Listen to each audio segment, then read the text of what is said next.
So models in engineering are very important, and we use a variety of models: mathematical models, physical models, and also computer models. And they each tell us different things.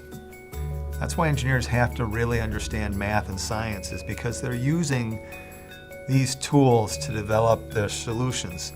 So for instance, in circuit analysis, we have mathematical models for a transistor, for a resistor, for a power source. And we can use those mathematical models to predict what's going to happen in a circuit. And it's better to use the mathematical models because then you don't have to spend the time and expense of building the circuit. If it's a bridge, you can't just build the bridge. It would be very expensive if you didn't have some understanding of whether it was going to work properly to begin with. And so you can apply mathematical models to decide, is this circuit going to work? Is this bridge sufficiently strong? There are models that are also developed prototypes of solutions. And developing a prototype is really helpful because then you've got something tangible and you can see, well, does it work? Can we change it? Can we make it smaller, bigger? Could we turn it upside down? Could we shrink it, expand it? Having a model, a physical model, is very helpful to answer those questions. And also with a physical model, then you can do testing and see, does this model do what we want it to do? Does it withstand the forces that we are expecting it to be subjected to?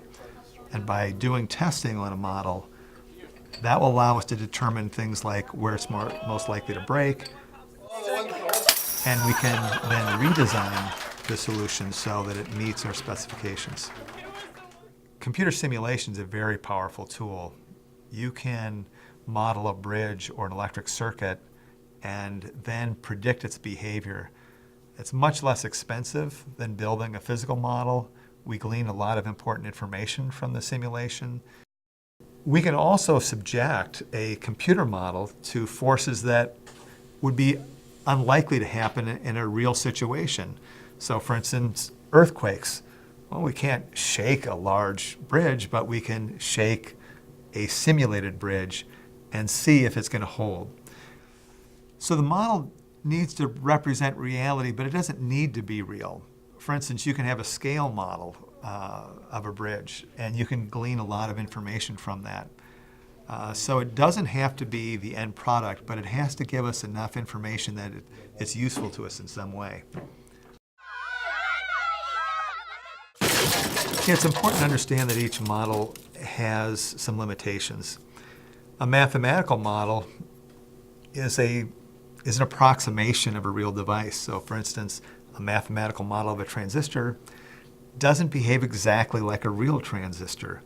We can get close, but it's not exact. The mathematical model does take us so far, but ultimately we are going to have to build a real circuit and really test it.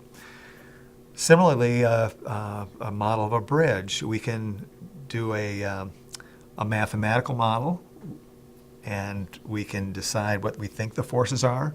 We can then do a simulation, a computer model.